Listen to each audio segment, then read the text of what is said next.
नमः शिवाय। शिव जी को अपना सब कुछ समर्पित करने वाले भक्तों के अलावा सभी भगवान की माया के वशीभूत हैं। शिव भक्त ही उत्तम गति पाते हैं। काम, क्रोध, मोह, लोभ और अहंकार विकारों से बचने के लिए हमें अपने सभी कर्म भगवान शिव को समर्पित करते रहना चाहिए। सदा उनका स्मरण करना चाहिए, जिससे हम पाप कर्मों से बच सकें। प्रिय भक्तगण, शिव महापुराण सार की 10वीं वीडियो में हम जानेंगे रावण और कुंभकर्ण पिछले जन्म में कौन थे, वे ब्राह्मण होते हुए किसके श्राप के कारण राक्षस बने, अहंकार और काम के वश में हुए महामुनि नारद कैसे भगवान शिव की माया के वशीभूत हुए और अपने इष्ट देव को भी श्राप दे दिया। कृपया मेरी त्रुटियों को क्षमा कर भक्ति रस का आनंद लें। पूर्व काल में भगवान शिव ने हिमालय पर्वत के निकट निवास कर घोर तपस्या की। कामदेव द्वारा तप भंग की चेष्टा से क्रोधित होकर भगवान शिव ने कामदेव को भस्म कर दिया था।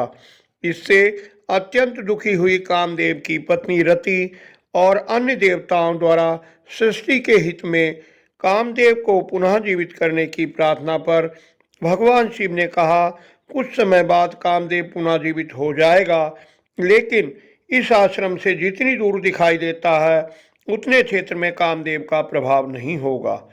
संयोग से ब्रह्मापुत्र नारद तपस्या के उद्देश्य से उचित स्थान खोजते हुए उसी दिव्य आश्रम पर पहुंचे। नारद जी ने वहां कठोर तपस्या की। इस तप के प्रभाव से देवराज इंद्र बेचैन हो उठे। उन्हें शंका हुई कि कहीं नारद जी उनका पद ना छीन लें। घबराए देवराज इंद्र ने नारद मुनि की तपस्या भंग करने के लिए कामदेव का स्मरण किया। उन्होंने कामदेव को वहां भेजा। बसंत ने अपना प्रभाव दिखाया और कामदेव ने भी नारद मुनि का ध्यान भटकाने का बहुत प्रयास किया, लेकिन काफी प्रयास के बाद भी असफल हो वापस लौट गए। कुछ समय बाद नारद जी ने तपस्या पूर्ण की तो सारा वृत्तांत ध्यान आने पर उन्हें अहंकार हो गया कि मैंने कामदेव को जीत लिया, जबकि भगवान शिव के आदेश के कारण कामदेव प्रभावहीन हुए थे। मन में अहंकार का विकार उत्पन्न होते ही नारद जी पर भगवान शिव की माया का प्रभाव हो गया। वे अपनी कामदेव विजय का समाचार सुनाने के लिए भगवान शिव के पास कैलाश पहुंचे। उन्होंने भगवान से सारा वृत्तांत सुनाया। भगवान शिव ने कहा, नारद, अब इस बात को किसी के भी सामने प्रकट मत करना, विशेष रूप से भगवान विष्णु के सामने तो बिल्कुल नहीं। ये मेरी खास आज्ञा है। तुम विष्णु के प्रिय भक्त हो, इसलिए तुमसे ऐसा कहा है। नारद जी वहां से अपने पिता ब्रह्मा जी के पास पहुंचे और बताया, पिताजी, मैंने कामदेव को जीत लिया है। ब्रह्मा जी ने भगवान शिव का ध्यान लगा सारी बात जान ली।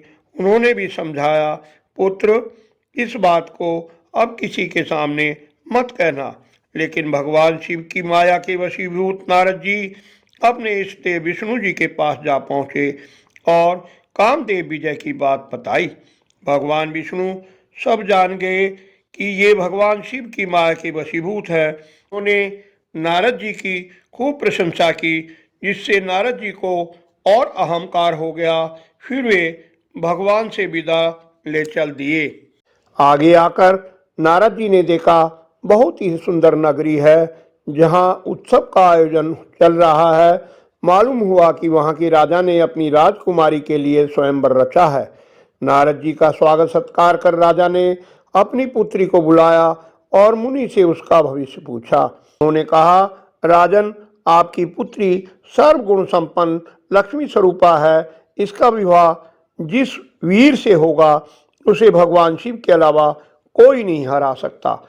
वहां से विदा हो नारद जी चले तो काम भावना जाग गई।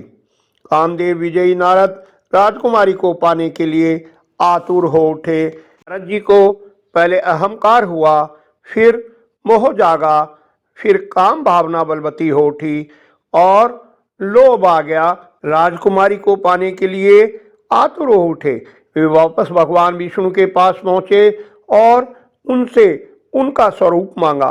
भगवान ने उन्हें अपना स्वरूप तो दे दिया, परंतु मुख बंदर का दे दिया। स्वयंवर में पूर्ण विश्वास से पहुंचे नारद जी को राजकुमारी नहीं मिली।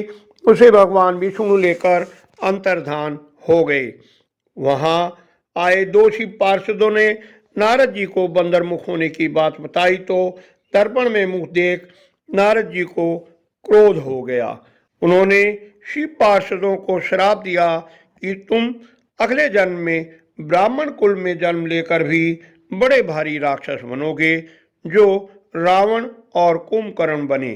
फिर क्रोधित नारद जी ने भगवान विष्णु को बुरा भला कहा और श्राप दे दिया, तुम स्त्री वियोग से पीड़ित होगे और बंदरों से सहायता लोगे। कुछ समय बाद शिव जी की माया का प्रभाव समाप्त होते ही नारद जी को भूल का एहसास हुआ। उन्होंने भगवान विष्णु से क्षमा मांगी। प्रायश्चित के लिए भगवान ने उन्हें शिव जी की आराधना और शिव तीर्थ सेवन का सुझाव दिया। आशा है आपको वीडियो पसंद आई होगी। कृपया लाइक करें, कमेंट कर अपने सुझाव दें, उत्साह बढ़ाएं। चैनल को सब्सक्राइब अवश्य कर लें। धन्यवाद। आपका कल्याण हो।